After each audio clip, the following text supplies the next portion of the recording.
Indonesia darurat kekerasan seksual.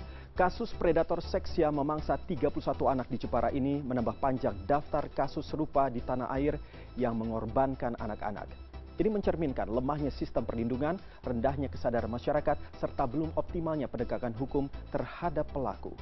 Tentunya terkait hal ini saya akan berbincang dengan anggota Komisi 8 DPR RI, Dini Rahmania. Halo, selamat malam Mbak Dini. Ya, selamat malam Mas Iqbal.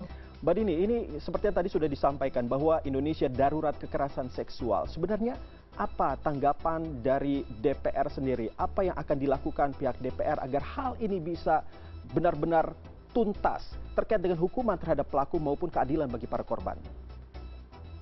Baik, kasus ini menunjukkan bahwa perlindungan terhadap anak-anak kita masih sangat rapuh. Sebagai anggota DPR RI, kami memiliki fungsi legislasi, pengawasan, serta penganggaran. Dalam konteks ini, DPR akan mendorong penegakan hukum maksimal terhadap pelaku, termasuk penggunaan instrumen hukuman tambahan seperti kebiri kimia jika memenuhi syarat secara hukum maupun medis. Kami juga akan memastikan aparat penegak hukum, khususnya kepolisian dan kejaksaan, benar-benar memprioritaskan keadilan bagi korban, bukan hanya menghukum pelaku saja. Oke, soal hukuman kebiri kimia ini tentu cukup menarik ya. Apakah benar-benar dengan hukuman kebiri kimia ini bisa membuat efek jera kepada pelaku? Jadi kebiri kimia ini adalah bentuk hukuman tambahan yang sudah diatur dalam Undang-Undang Nomor 17 Tahun 2016 tentang Perlindungan Anak. Ini memang bisa dinilai sebagai langkah kontroversial, tapi saya melihatnya sebagai langkah ekstrim untuk kasus luar biasa seperti ini. Efektivitasnya harus dibarengi dengan pengawasan medis serta evaluasi berkala. Namun efek jera tidak hanya berasal dari hukuman fisik saja.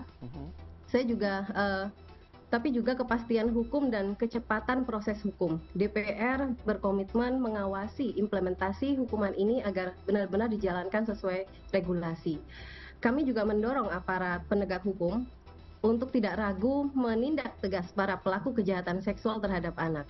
Landasan hukum kita sudah sangat jelas, mulai dari Undang-Undang Perlindungan Anak hingga peraturan pelaksanaannya yang memberikan dasar yang kuat untuk menjatuhkan vonis secara maksimal. Dalam kasus-kasus kejahatan luar biasa seperti ini, ketegasan negara adalah bentuk keberpihakan nyata kepada para korban.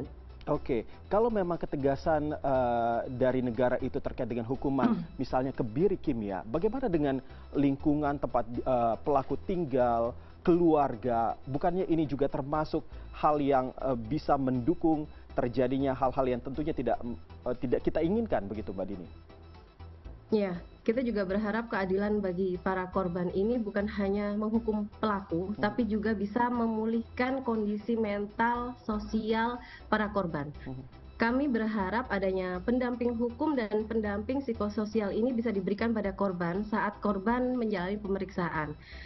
DPR akan mendorong alokasi anggaran negara untuk memperkuat layanan pendampingan dan pemulihan mental, termasuk menambah jumlah psikolog anak di daerah, serta memperkuat koordinasi antara kementerian terkait dengan pemerintah daerah. Kami juga akan mengawasi pelaksanaan Undang-Undang Tindak Pidana Kekerasan Seksual ini agar pendampingan rehabilitasi korban bisa berjalan maksimal tanpa adanya hambatan dari birokrasi.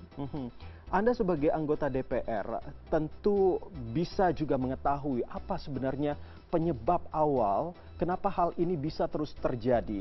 Tidak berhenti di satu titik begitu ya, karena sudah ada hukuman, sudah ada beberapa kasus yang bisa bisa diselesaikan oleh pihak kepolisian ataupun hukum begitu yang berlaku di tanah air. Tetapi nyatanya di lapangan hal ini terus saja berlangsung. Nah, kalau dari sisi Anda sebagai anggota DPR, apa yang terjadi sebenarnya? Apakah memang hukum di negara ini tidak tidak kuat begitu ya, atau justru ada hal lain? Kalau menurut saya penyebabnya kompleks ya. Jadi sini lemahnya penegakan hukum, kemudian adanya budaya patriarki, serta kurangnya pendidikan seks usia dini yang sehat, serta adanya lingkungan sosial yang permisif terhadap kekerasan. Jadi saya melihat perlunya pendekatan menyeluruh pada pembenahan sistem hukum, penguatan pendidikan karakter dan seksualitas yang sehat di sekolah, serta adanya kampanye sosial yang melibatkan tokoh agama, tokoh masyarakat, dan media. Lalu langkah yang akan dilakukan pihak DPR dalam waktu dekat maupun jangka panjang begitu agar hal ini tidak kembali terjadi seperti apa? Untuk langkah jangka pendek, kami akan mendesak penanganan cepat dan pendampingan intensif pada para korban, serta juga akan mengawasi penegakan hukum atas pelaku agar tidak ada kompromi. Dan kami juga akan mendorong Kementerian Pemberdayaan Perempuan dan Perlindungan Anak untuk bisa terjun langsung di lokasi. Sedangkan untuk langkah jangka panjang, DPR akan menguatkan kembali UU Perlindungan Anak dan pengawasan implementasi terhadap UU TPKS, serta menyusun regulasi tambahan jika diperlukan, termasuk perlindungan anak di ruang digital. Yang ketiga, menguatkan kurikulum pendidikan seksual berbasis usia dan berbasis nilai. Kemudian juga menggagas sistem pengawasan berbasis komunitas yang bisa mendeteksi adanya potensi kekerasan sejak dini. Saya meyakini bahwa langkah-langkah jangka pendek maupun jangka panjang yang kami dorong di DPR RI, khususnya penguatan layanan rehabilitasi korban, akan selaras dengan visi besar Bapak Presiden dalam melindungi masa depan anak-anak Indonesia. Karena melindungi anak ini bukan hanya soal penegakan hukum, tapi juga menjaga martabat generasi penerus bangsa sejak dini. Oke, Mbak Dini, terakhir, ini kan ada 31 anak yang menjadi korban begitu ya. Bahkan ada informasi bahwa salah satunya itu bahkan ingin mengakhiri hidup. Lalu apa langkah DPR? Apakah ada pendampingan khusus yang mungkin akan diberikan kepada mereka?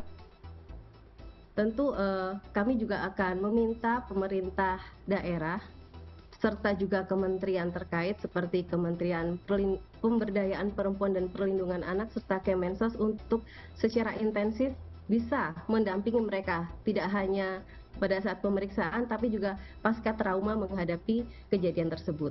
Baik, Mbak Dini Rahmania, anggota Komisi 8 DPR RI, tentunya kita semua berharap agar kasus ini tidak berulang dan kami meminta sangat kepada DPR begitu ya untuk bisa membantu, bisa menuntaskan kasus tersebut dan juga kasus-kasus lainnya yang terutama melibatkan, yang mengorbankan begitu anak-anak yang tentunya tidak berdosa yang patut kita lindungi. Terima kasih sekali lagi, Mbak Dini. Baik.